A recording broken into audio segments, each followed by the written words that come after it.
Hi welcome back to my channel. ఈరోజు కథ ప్రేమ పరిచయమే 67వ భాగాన్ని వినేద్దాం. వీళ్ళ మధ్య మళ్ళీ దూరం ఏర్పడితే ఇన్నాళ్ళ నిరీక్షణకి అర్థమేమీ లేదు జగదాంబ. ఓ తల్లిగా తోడుండమ్మ వాళ్ళకి అని మనసులో అనుకుని వెళ్ళిపోతారు ఘాతకుల వారు. శౌర్య వాళ్ళు పొద్దున్నే బయలుదేరి సాయంత్రానికి ఇంటికి చేరుకుంటారు. ఇంటికి వెళ్ళిన వెంటనే ఈ రోజుకి నేను నిద్రపోతాను అత్తమ్మ అంటూ ముందుగానే పర్మిషన్ తీసుకుంటుంది ధాత్రి. మాధవి గారు నవ్వుతారు. అలా ఇంటి ముందు కారు ఆపేసరికి ఒక అమ్మాయి కెమెరామెన్తో శౌర్య వాళ్ళ ఇంటి చుట్టూ తిరిగి వస్తుంది. వీళ్ళు దిగి ఆ అమ్మాయిని చూసి ఒకరినొకరు చూసుకుంటారు. కార్ సౌండ్కి వాళ్ళు వీళ్ళని చూసి వీళ్ళ దగ్గరికి వస్తారు. ఎవరు మీరు అంటాడు శౌర్య. నా పేరు హిత, మేము మీడియా నుంచి వస్తున్నాం సార్, మా ఛానల్ నేమ్ అని తన ఛానల్ నేమ్ చెప్తుంది. మా ఇంట్లో ఏం పని అంటాడు శౌర్య. నిజానికి మేము ధాత్రి గారిని కొన్ని క్వశ్చన్స్ అడగడానికి వచ్చాం అంటుంది హిత. నన్నా అని ధాత్రి మనసులో అనుకుని వాళ్ళ వైపు అర్థం కానట్టు చూస్తుంది. హిత అనుకోకుండా పేపర్ చూస్తే నాకు ఆవిడ మీద కేసు పడిన విషయం తను సాల్వ్ చేసిన విధానం తెలిసింది సార్. జనహితం ఎక్కడ ఉంటే ఈ హిత అక్కడ ఉంటుంది. మీరు ఎన్నో బాధల్ని గురై అవమానపడి మిమ్మల్ని మీరు నిరూపించుకున్నారని చదివాను మిస్ ధాత్రి. మీ గురించి అసలు ఈ కేసు గురించి మీ మాటల్లో షేర్ చేసుకుంటారా అంటుంది. శౌర్య లోనికి పదండి తను చెప్తుంది కానీ అంటాడు. వాళ్ళు సరే అని వాళ్ళతో లోనికి వెళ్తారు. ఒక చైర్లో ధాత్రి, ఇంకో చైర్లో హిత, నించుని ఉన్న కెమెరామెన్. దూరాన స్తంభానికి ఆనుకున్న శౌర్య, పక్కన చైర్లో పార్దు గారు, ఆ పక్కన నించుని ఆయన భుజం మీద చేయి వేసి ఉన్న మాధవి గారు. హిత కెమెరా ఆన్ చేయిస్తూ ఇది లైవ్లో టెలికాస్ట్ అవుతుంది. నాకు టాపిక్ నచ్చి మా ఎండీ గారిని బ్రతిమలాడి మరీ మీ ఇంటర్వ్యూ కోసం వచ్చాను. ఇన్ని రోజులు ఈ కేసు గురించి నేను ఎలా మిస్ అయ్యానో నాకే అర్థం కావట్లేదు. ఫైన్, మిమ్మల్ని చేరుకున్నారు కదా, నేను మీకు ఓకేనా? ధాత్రి ఏం ఇంటర్వ్యూ, నా మొఖం, ఈవిడ ఏమడుగుతుందో, ఎప్పుడో అయిన పెళ్ళికి ఇప్పుడు ఫోటోషూట్ అంటే ఏంటి అర్థం అనుకుని శౌర్య వైపు చూస్తుంది. శౌర్య మాట్లాడు అన్నట్టు సైగ చేస్తాడు. హిత మైక్ తీసుకుని కెమెరామ్యాన్కి ఓకే అనగానే జనహితం కార్యక్రమానికి స్వాగతం. మీతో ఉంది హిత, మనతో ఉంది ధాత్రి. ధాత్రి ఎవరు అనేది కదా ప్రశ్న. వలయర్ అనే రాక్షసుడి ఆలోచనకి అడ్డుకట్ట వేసి వాటిని 4 గోడల మధ్యకి పంపిన ఓ యువతి అని తింగరగా చెప్పి ధాత్రి వైపు మైక్ పెట్టి చెప్పండి ధాత్రి గారు అంటుంది. ధాత్రి ఓ యువతి అని నాకు ఒక్కదానికే ఆ క్రెడిట్ ఇవ్వకండి. నా భర్త నా తోడు లేకుంటే ఇది సాధ్యపడేదే కాదు. తను ఎలా ఉన్నా తన జాబ్ రిస్క్లో పడుతుందని తెలిసినా నన్ను సపోర్ట్ చేస్తూనే నా కోసం నా వెనక నిలిచాడు నా శౌర్య అని శౌర్య వైపు చూస్తుంది. శౌర్య ఒక చిన్న స్మైల్ ఇస్తాడు. అటువైపుకి కెమెరా టర్న్ అయి ఓసారి శౌర్యాన్ని చూపించి ధాత్రి వైపుకి తిప్పుతాడు కెమెరామన్. మీపై శివరామన్ గారిని చంపారని ఆరోపణ రాగానే మీరు ఈ అమ్మాయిల డెత్ వల్ల ఇలా జరిగిందనుకున్నారా అంటుంది హిత. లేదు, ఆ డెత్ కేస్ గురించే ఇలా చేశారని నేను అనుకోలేదు. నన్ను స్టేషన్కి తీసుకుని వెళ్ళాక నా చేత బలవంతంగా ఆయన్ని చంపినట్టు ఒప్పించాలని నన్ను కొట్టారు. ఒప్పుకోమని బెదిరించారు, కానీ నేను ఒప్పుకోలేదు. అప్పుడు శౌర్య నన్ను సిబిఐ బ్యూరోకి తీసుకుని వచ్చి కేసుని తను తీసుకున్నాడు. అందరూ శివరామన్ సార్కి నాకు ఒక అక్రమ సంబంధాన్ని అంటకట్టేశారు. ఆయన ఎప్పుడు నన్ను ఒక కూతురులానే భావించారు. శౌర్య కూడా నన్ను అదే ప్రశ్న వేశాడు. ఆ రోజు నా మనసు విరిగిపోయింది. అప్పుడే నేను ప్రూవ్ చేసుకోవాలని ఒక బ్యూరో నుంచి పారిపోయాను. ఇది నా పని అయినా దాన్ని నడిపించింది నా భర్త. తను అనుకున్నాడు నాపై పడ్డ ఆరోపణని నా చేతే చెరిపించేయాలని.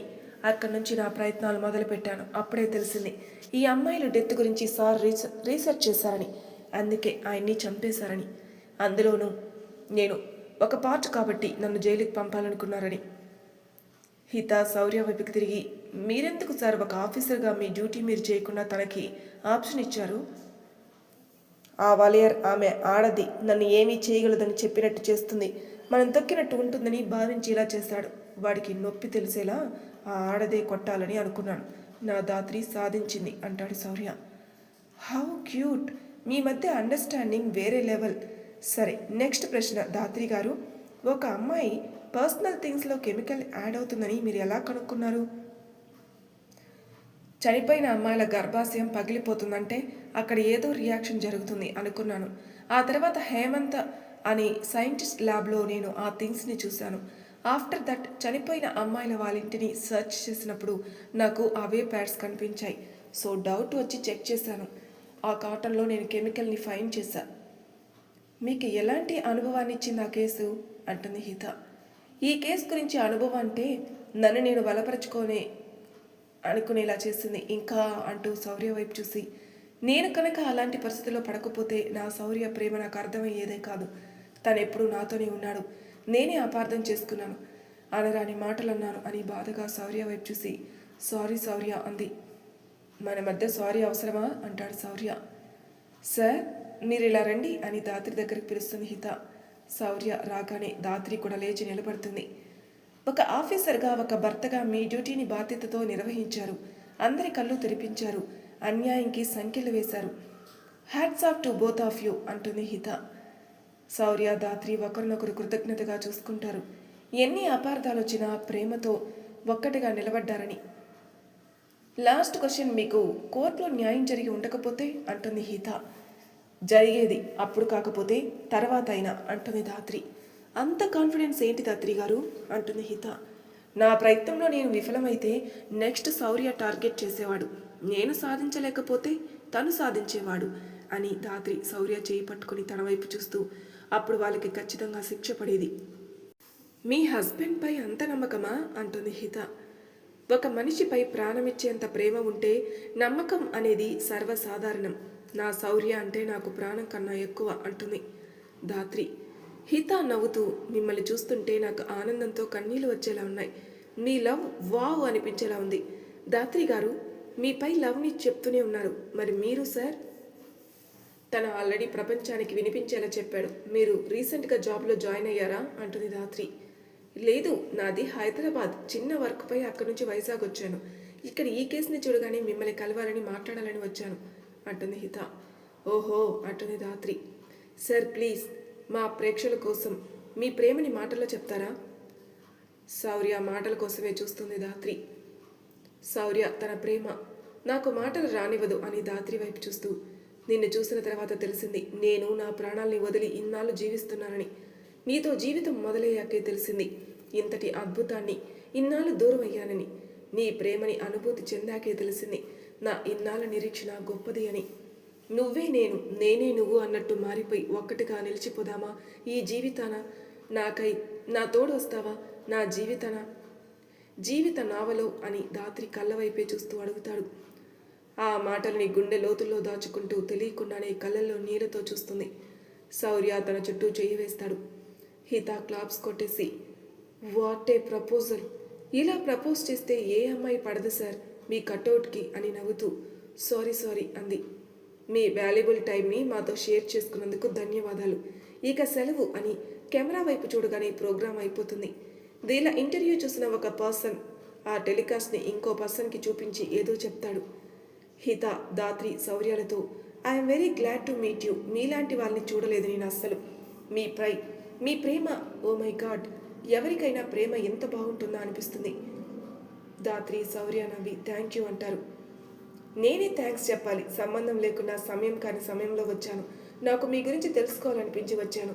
థ్యాంక్ యూ అని కెమెరామ్యాన్ వైపే చూస్తుంది వెళ్దామన్నట్టు. అతను సరే అన్నట్టు తలోపడంతో ఇద్దరు వెళ్ళిపోతారు. శౌర్య దాత్రి వాళ్ళ వెనక బయట వరకు వస్తారు. వాళ్ళు అలా వెళ్ళిపోగానే లోనికి వచ్చేస్తుండగా, ఇది విచిత్రం కదా శౌర్య అంటుంది దాత్రి. శౌర్య ఒక స్మైల్ ఇస్తాడు. అప్పటికే చీకటి ఛాయలు అలుముకున్నాయి. ఇంట్లో లైట్స్ కూడా వేశారు. అప్పుడే సడన్గా కరెంటు పోయింది. ఇప్పుడు కరెంటు పోయింది ఏంటా అని దాత్రి చూస్తుండగానే శౌర్య ఆ అంటూ అరుస్తాడు. శౌర్య ఉన్న వైపు చూస్తే శౌర్య కాకుండా ఎవడో కన్నింగ్ స్మైల్ ఇస్తూ కనిపిస్తాడు. శౌర్య అతను ఒక గుద్ది ముందుకు తోయడంతో పడబోయి ఎదుట ఉన్న స్తంభానికి చేయి పెట్టి ఆగుతాడు. మన దాత్రి ఎవడో వెధవ శౌర్యాన్ని స్తంభం మీదకి తోసేస్తాడు. శౌర్యకి హాని చేయడానికే వచ్చాడనుకుని వాడిని ఎలాగైనా ఆపాలని చుట్టూ చూస్తే ఏం కనిపించదు. కొద్దిగా పక్కకి జరిగితే అక్కడే గోడకి ఆనించి ఉన్న రోకల బండ తగులుతుంది. వెంటనే చీర కొంగు నడుమున దొప్పుకొని అది చేతిలోకి అందుకుని వాడి వీపుపై దబేల్మని ఒకటేసి, నా శౌర్యాన్ని స్తంభం మీదకి తోస్తావా? ఎన్ని గుండెలురా నీకు? నా చేతుల్లో అయిపోయావు అని మళ్ళీ బండ ఎత్తుతుంది నెత్తి మీద వేయటానికి. ఆ వ్యక్తి, అమ్మ చచ్చాన్రా బావా, నా నడుం విరిగిందిరా అని దాత్రి తన తలని టార్గెట్ చేయడంతో, రేయ్ చంపేసేలా ఉందిరా నన్ను దాత్రి అవేమీ పట్టించుకోకుండా ఆ రోకలి బండని అతని తల మీద కొట్టేసింది. అనుకుంటున్న సమయాన శౌర్య దాన్ని పట్టుకుని ఆపేసి అతనికి మళ్ళీ జీవితాన్ని ప్రసాదించాడు. ఇంతలో ఆ వ్యక్తి అరుపుకి మాధవి గారు, పార్థు గారు కూడా వస్తారు. వాళ్ళతో పాటు పవర్ కూడా వస్తుంది. దాత్రి తలెత్తి శౌర్య ఆపడం చూసి, ఎందుకు అడ్డుపడ్డావు శౌర్య? వాడు నిన్ను కొట్టి ముందుకు తోశాడు కదా. శౌర్య నవ్వుతూ అతని వైపు చూసి, ఎరా ఎందుకు అలా చేశావు? నా దాత్రి చూడు భయపడి ఏ పొజిషన్ నుంచి ఏ పొజిషన్కి వచ్చిందో. అరే బాబు, నాకేం తెలుసురా, నేను సర్ప్రైజ్ చేద్దామని ఒక డాష్ ఇచ్చి నిలబడ్డా. మాధవి గారు విదర్ అంటారు. విదర్ ఆవిడ వైపు చూసి నవ్వుతూ, హాయ్ ఆంటీ, హాయ్ అంకుల్ అంటాడు. విదర్ కటౌట్కి తన మాటలకి దాత్రికి ఏం అర్థం కాక ఫస్ట్ చేతిలో ఉన్న రోకల్ బండిని పడేస్తుంది. అది వెళ్ళి విదర్ కాలిపైన పడింది. విదర్ అయ్య బాబోయ్ అంటూ కాలెత్తి పట్టుకుంటాడు. అయ్యో ఇలా అయిందేంటి అని కళ్ళు మూసుకుంటుంది దాత్రి. ఊహా గారు ఇంట్లోకి వస్తూ, శౌర్య కొడుతున్నాడేమో అనుకుని నా పేరు చెప్పి ఇంకో 4 తగిలివు శౌర్య, లగేజ్ అంతా నాకే వదిలి వచ్చాడు అంటుంది. దాత్రి కొద్దిగా కళ్ళు తెరిచి చూస్తుంది. శౌర్య షాక్గా, ఆంటీ మీరు వచ్చారా? చెప్పనే లేదు ఈ వెధవ అని విదర్ వైపు చూసి, లగేజ్ ఎందుకురా అమ్మకు వదిలొచ్చావు అని ఒక పంచ్ ఇచ్చి ఆవిడ దగ్గరికి వెళ్ళి రండి ఆంటీ అని లగేజ్ పట్టుకుంటాడు. ఆవిడ నవ్వుతూ, నీలాంటి వాడుకు కొడుకు ఉంటేనా? విదర్ అందుకుని, హా చెప్పమ్మా చెప్పు, ఆకాశానికి నిచ్చెన వేయొచ్చు, బాధల్ని మర్చిపోవచ్చు. ఊహాగారి నవ్వి, ఎలా ఉన్నావు శౌర్య అంటారు. బాగున్నాను ఆంటీ అని మాధవి గారి వైపు చూసి అమ్మ, అలాగే పార్థు గారి వైపు చూసి నాన్న అని పరిచయం చేస్తాడు. నాకు తెలుసు శౌర్య అంటూ ఊహాగారు, నమస్తే మాధవి గారు, నమస్తే అన్నయ్య గారు అంటారు. మాధవి గారు శౌర్య దగ్గరికి వచ్చి, ఆయన అన్నయ్య నేనేమో మాధవి గారా అని లగేజ్ తీసుకుని శౌర్యకి ఏదో సైగ చేస్తారు. అది దాత్రి కంట్లో పడుతుంది. శౌర్య ఒక స్మైల్ ఇచ్చి, నువ్వు ఎలా పిలిచినా ఆంటీ ఏమనరుమా అంటాడు. మాధవి గారు ఏదో మాట్లాడబోతుంటే, ఎంతసేపు మీరేనా, నా కాలు చిట్లి రక్తం వస్తుంది అంటాడు విదర్. అందరూ ఫేస్ అటు టర్న్ చేస్తారు. దాత్రి వెంటనే లోనికి వెళ్ళిపోయి ఫస్ట్ ఎయిడ్ కిట్ తెచ్చి కాల్ని క్లీన్ చేస్తూ పట్టుకోబోతుంటే, అయ్యో సిస్టర్ మండుతుంది అంటాడు విదర్. దాత్రి మాట్లాడకుండా క్లీన్ చేసి ఏదో పౌడర్ వేసి ఇంకేదో స్ప్రే చేసి ఐఆమ్ సారీ అని తలెత్తి చూస్తుంది. శౌర్య వెంటనే దాత్రిని పైకి లేపి, వీడికి సారీ చెప్పాల్సిన పని లేదులే దాత్రి, ఇంకోటి వేసినా ఏమనుకోడు. చూసావా అమ్మ చూసావా, ఓ అమ్మాయిపై శౌర్యకి ఇంత ప్రేమ అని ఇంతకుముందు టీవీలో చూసి ఆశ్చర్యపోయావా, ఎంత ప్రేమో చూడు అంటాడు విదర్. ఊహాగారు కూడా హారా అని దాత్రి వైపు సరిగ్గా చూసి దాత్రిని చేరి ఆవిడ 2 చేతులతో శౌర్య దాత్రిని ఇద్దరిని టచ్ చేస్తూ, ఎంత అద్భుతంగా ఉన్నారు మీ జంట చూడ్డానికి అంటూ మెడికల్ విరుస్తారు. ఎంత అందంగా రెడీ అయినా నాకు ఒక్కసారి కూడా ఇలా దిష్టి తీయలేదురా మా అమ్మ అంటాడు విదర్. దిష్టి బొమ్మకు దిష్టి తీయర్రా అంటాడు శౌర్య. హా అవుననుకో అనేసి ఏంటి అంటూ శౌర్య మీదకి వస్తుంటే శౌర్య నవ్వుతూ విదర్ చేతుల్ని వెనక్కి మెలిపెట్టి దాత్రితో, వీడి పేరు విదర్, బేబీ డాల్, నాకు తెలియకుండానే ప్రాణం ఇచ్చేంత స్నేహం ఏర్పడింది. మళ్ళీ సారీ, నేను కావాలని అలా చేయలేదు అంటుంది దాత్రి. విదర్, వదిలే సిస్టర్, నాకు అలా రాసుందంతే అంటాడు. విషయం తెలుసుకున్న ఊహాగారు, ఇంకో 4 వేయాలమ్మా, లేదంటే కోతేశాలు ఎక్కువైపోతున్నాయి వీడికి, పెళ్లి చేద్దామంటే ఒప్పుకోడు, ఎన్నాళ్ళు అని నేను చూసుకుంటాను. విదర్, ఆపమ్మా అని దండం పెడుతూ మాధవి గారి దగ్గరికి వెళ్ళిపోయి, ఆంటీ వెరీ అర్జెంటుగా నేను స్నానం చేయాలి, ఏదో ఒకటి చేయండి. సరేనన్నా అంటారు మాధవి గారు. విదర్, అబ్బా ఎంత మమకారం, థ్యాంక్ యూ ఆంటీ. మాధవి గారు నవ్వి ఊహాగారి వైపు చూసి, మీరు రండి అని ఆవిడ్ని గదికి తీసుకెళ్తారు. శౌర్య పార్థు గారికి కళ్ళతోనే ఏదో చెప్తాడు. దాత్రి అది కూడా చూస్తుంది. విదర్ లగేజ్ని శౌర్య గదికి షిఫ్ట్ చేస్తాడు. అలాగే పార్థు గారు కూడా ఆ గదిలోనే ఉండడానికి కావలసినవి చూస్తాడు. శౌర్య, ఆ ఇంట్లో ఉన్నాయి 2 గదులు, ఇంకో గదిలో అవసరం లేనివి పడేస్తారు, అందుకే ఆ అడ్జస్ట్మెంట్, దాని కొరకే ఆ మోగ సైగలు. మధ్యతరగతి వాళ్ళ అంతే కదా, మనం ఇబ్బంది పడిన మర్యాదకు లోటు ఉండకూడదనుకుంటారు. మరి వాళ్ళు ఆ రూమ్స్ బుక్ చేసుకుంటే మన దాత్రి శౌర్యాల ప్రైవసీ ఏం కాను అనే డౌటే కదా. చూద్దాం రండి. దాత్రి హాల్లో ఒక పక్కన కూర్చుంటుంది. ఊహా గారిని ఫ్రెష్ అవ్వమని మాధవి గారు విదర్ కోసం హాట్ వాటర్ రెడీ చేసి పిలుస్తారు. అప్పటి వరకు శౌర్య విదర్ మాట్లాడుకుంటూ గడిపేశారు. దాత్రి ఒక్కటే ఉండడం చూసి పార్థు గారు చైర్ తెచ్చుకుని కూర్చుంటూ, ఏమైంది మా దాత్రి బంగారానికి అంటాడు. నాకు అతను శౌర్య ఫ్రెండ్ అని తెలియక కొట్టేశాను కదా మావయ్య, కాస్త గిల్టీగా ఉంది అంటుంది. పార్థు గారు, అలాగే నువ్వు నోరు తెరిచి సారీ కూడా చెప్పావు కదా అంటూ ధాత్రి తలపై చేయి వేసి, తప్పు అనుకుని మనస్ఫూర్తిగా సారీ చెప్పావు కదా, ఇక ఆలోచించాల్సిన పని లేదు, నేను బయటికెళ్ళి కావాల్సినవి తెస్తాను అంటారు. నేను కూడా వస్తాను మావయ్య అంటుంది ధాత్రి. పార్థు గారు, వచ్చి రావటమే పడుకుంటాను అత్తమ్మ అన్నావు అంటాడు. ధాత్రి నవ్వుతూ, అది అప్పుడు కదా మామయ్య, ఇప్పుడు మీతో వస్తాను. సరే అని నవ్వి సరే పద అంటారు.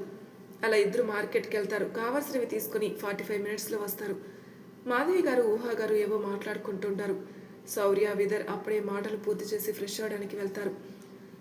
ఈరోజు మనం వంట చేద్దామా ధాత్రి అంటారు పార్థు గారు. నిజమా, చేద్దామా మామయ్య అంటుంది ధాత్రి. పార్థు గారు కూడా తల ఊపడంతో నవ్వుతూ ఇద్దరు కిచెన్లోకి చొరబడిపోయి మాట్లాడుకుంటూ వంట చేస్తారు. ఇంతలో పార్థు గారు వేలు తెగుతుంది. అయ్యో మావయ్య అంటూ పసుపు వేసి తన చీర అంచు చించుతుంది ధాత్రి. అది కొత్త చీర కదా అంటారు పార్థు గారు. అయితే ఏమైంది మావయ్య అంటూ చుట్టేసి, మీరు పక్కనుండండి నేను చేస్తాను అంటుంది ధాత్రి. పార్థు గారికి ఏవో జ్ఞాపకాలు గుర్తుకు రావడంతో కన్నీళ్లు తిరుగుతాయి. ధాత్రికి అది చూసి, ఏమైంది మావయ్య, నొప్పిగా ఉందా? చిన్న దెబ్బే కదా, అయినా మీకు అలవాటు లేదు కదా. అదేం లేదమ్మా, మా అమ్మ గుర్తుకొచ్చింది, తను అంతే నా విషయంలో దేన్ని లెక్క చేసేది కాదు, నేనంటే అంత ఇష్టం అంటారు. అవునా, ఇంకా చెప్పండి మావయ్య మీ ఫ్యామిలీ గురించి అంటుంది ధాత్రి. మా నాన్నగారి కోపాన్ని మా అమ్మ మాటలతో మాయ చేస్తుంది, మా కోసం చాలా కష్టపడ్డారు కూడా, మేమంటే అంత ఇష్టం అంటూ ఆలోచనలో చెప్పేస్తూ ఉంటారు పార్థు గారు. మా కోసం మేము అంటున్నారేంటి మావయ్య, మీకు అక్క అన్న తమ్ముడు చెల్లి ఎవరైనా ఉన్నారా అంటుంది ధాత్రి. పార్థు గారు వెంటనే తేరుకొని, అయ్యయ్యో అన్నం పొంగొచ్చిందిగా, ఇరిగిపోతుంది, త్వరగా కర్రీ చేయాలమ్మా, అన్నీ కట్ చేసేసావా? ఆల్మోస్ట్ మావయ్య అంటుంది. అలా పార్థు గారు తప్పించుకుంటారు. ధాత్రి వంట ధ్యాసలో అంతగా పట్టించుకోదు. ఇంతలో మాధవి గారు వస్తారు. అది చూసిన ధాత్రి పార్థు గారితో, మావయ్య ఎవరో వస్తున్నారు ఇక్కడికి. పార్థు గారు అది చూసి, మీకు ఇక్కడ స్థానం లేదు మాధవి, క్షమించండి, మీరు వెనక్కి దయచేయగలను అంటూ మాధవి గారిని పంపేస్తారు. ధాత్రి, తెలుసా మావయ్య, ఒక్కోసారి శౌర్య కూడా మీలానే మాట్లాడతాడు. పార్థు గారు నవ్వుతారు. ఆ నవ్వును చూసిన ధాత్రి, శౌర్య కూడా మీలానే నవ్వుతాడు. అంతేకాదు మావయ్య, నేను రీసెంట్గా ఒక అమ్మాయిని చూశాను, తన స్మైల్ కూడా శౌర్య స్మైల్ అనే ఉంటుంది, ఎంత బాగుందో తను. ఏంటమ్మా అంటారు పార్థు గారు. అవును మావయ్య, శౌర్య అలానే ఉంది స్మైలు, అంటే మీలానే అనిపిస్తుంది తన స్మైల్ కూడా అంటుంది ధాత్రి. అవునా అని పార్థు గారికి ఏదో ఆలోచన వచ్చిన వాడిగా, తను ఎక్కడ కలిసిందమ్మా, తన పేరేంటి? తను ఇక్కడ ఉండే అమ్మాయి కాదంట మావయ్య అని ధాత్రి కాసేపు ఆలోచించి, తన పేరు వింధ్యా విహార్ అట. విహార్ అంటే వాళ్ళ నాన్నగారి పేరు. విహారా అని వెంటనే, తను ఎలా ఉందమ్మా చాలా ఆనందంగా అడుగుతారు పార్థు గారు. చాలా బాగుంది మావయ్య, నాకు ధైర్యంగా కూడా చెప్పింది, నాకైతే శౌర్యకి చెల్లెలు ఉంటే తనలా ఉంటుందేమో అనిపించింది. పార్థు గారు ఆనందపడిపోయి అవునా అని నవ్వుతూ కళ్ళ వెంపట కన్నీళ్లు వస్తున్నా తుడుచుకుంటారు ధాత్రికి కనిపించకుండా. ధాత్రి కర్రీస్ని చేస్తూ, మీరు వెళ్ళి ఫ్రెష్ అవ్వండి మావయ్య, అయిపోయింది కదా, నేను చూసుకుంటాను ఇక అంటుంది. పార్థు గారు ఆ ఆనందాన్ని మాధవి గారితో పంచుకోవాలని వెంటనే వెళ్ళిపోతారు. సరే అమ్మా అని. కానీ మాధవి గారితో చెప్పడానికి కుదరదు. ధాత్రి ఆడుతూ పాడుతూ వంట చేస్తూ ఉంటుంది. శౌర్యకి ధాత్రి కాసేపు తన చూపుల్లో బందీ కాకపోవడంతో వెతుక్కుంటూ వస్తాడు అక్కడికి. అలా కిచెన్లోకి వచ్చి చూస్తే పాపం చాలా కష్టపెడుతూ చెమటతో కనిపిస్తుంది. ఆ చీర కట్టులో అలా వంట చేస్తూ తన శ్రీమతి చాలా ముద్దుగా కనిపించడంతో నవ్వుతూ వెళ్ళి వెనక నుంచి హత్తుకుని తన నడుము చుట్టూ చేయి వేసి బేబీ డాల్ అని మృదువుగా పిలుస్తాడు. ధాత్రి, చెప్పు శౌర్య, ఎవరైనా వస్తే బాగోదు, కాస్త దూరంగా ఉండు. వస్తే రాని, నువ్వు నా భార్యవి అంటాడు. ధాత్రి సరే అనుకుంటూ తన పనిలో తను ఉంటే, ధాత్రి అని మళ్ళీ చిన్నగా చెవులో పిలుస్తాడు. శౌర్య స్పర్శకి, తన వెచ్చని ఊపిరికి, తీయటి పిలుపుకి ధాత్రి మనసులో చంపకురా అనుకుని, ఏమైంది శౌర్య అంటే, మరి ఎవరైనా వస్తే మరి దగ్గరే ఆగిపోతుంది. అబ్బా సరే అంటూ తన భుజం మీద ఉన్న చీరని పళ్ళతో పట్టుకుని, నాకు యాపిల్ని కొరకాలను ఉంది అంటాడు. ధాత్రి బిగుసుకుపోయి, ఏంటి అని అనలేక చిన్నగా అనేసి ఉండిపోతుంది. ఎప్పుడు దొరుకుతుంది ఆ ఛాన్స్ బేబీ డాల్ అంటాడు. ధాత్రికి చెమటలు పడుతున్నాయి కదా. శౌర్య దూరంగా ఉండు, నువ్వు స్నానం చేసావు కదా. సరే పర్లేదు అంటూ దాత్రిని ఇంకా హత్తుకుంటాడు. దాత్రి స్టవ్ ఆపేసి శౌర్య వైపుకు తిరిగి, ఏంటి బంగారం, ఏం కావాలమ్మా నీకు అంటూ శౌర్య మెడ చుట్టూ తన 2 చేతులు వేసి అడుగుతుంది. శౌర్య నవ్వుతూ, ఇలా చేస్తే ఏం అడుగుతా, నువ్వేమిచ్చినా పుచ్చుకుంటా అని అత్యంత చిన్నగా తన మృదువైన పెదవులతో దాత్రి విశాల నుదుటిని స్పర్శించి, ఫ్రెష్ అయ్యిరా, చాలా కావాలి, సమయానుకూలంగా లాక్కుంటాను అని కన్ను కొట్టి వెళ్ళిపోతాడు. శౌర్య ప్రేమగా స్పర్శించడంతో స్ట్రక్ అయి ఉన్న దాత్రి శౌర్య చెప్పిన మాటలకి చేసిన పనులకి నవ్వుకుంటూ వెళ్ళిపోయి మాధవి గారి గదిలో ఫ్రెష్ అయి వస్తుంది. దాత్రి వచ్చేసరికి అందరూ కూర్చుని అన్ని ఐటమ్స్ పెట్టుకొని మాట్లాడుకుంటూ ఉంటారు. దాత్రి నవ్వుతూ వచ్చి శౌర్య పక్కన కూర్చుంటుంది. అలా అందరూ కావాల్సినవి అందించుకుంటూ భోజనం చేస్తూ ఉండగా విదర్ ఫుడ్ తిని, వావ్, వంట ఎవరు చేశారు? శౌర్య కూడా తిని నిజంగా చాలా బాగుండడంతో అమ్మ వంట కాదు దాత్రి చేసిందా అని చూస్తాడు. ఊహగారు కూడా తిని ఎవరా అన్నట్టు చూస్తారు. మాధవి గారికి తెలియడంతో దాత్రి వైపు మెచ్చుకోలుగా చూస్తారు. పార్థు గారు నవ్వుతూ, ఇంకెవరు, నా కోడలు అదిరిపోయింది కదా విదర్. ఎస్ అంకుల్, చాలా బాగుంది సిస్టర్, నువ్వు చాలా లక్కీరా అని శౌర్య వైపు చూసి అంటాడు విదర్. శౌర్య నవ్వి దాత్రి వైపే చూస్తాడు, చాలా బాగుంది అన్నట్టు. ఊహగారు వంట బాగా చేసేవారు, ప్రేమను బాగా పంచుతారంట దాత్రి అంటారు. థ్యాంక్ యూ అని తింటూ, బ్రో, నాకు మిమ్మల్ని ఎక్కడో చూసినట్టు అనిపిస్తుంది అంటుంది దాత్రి.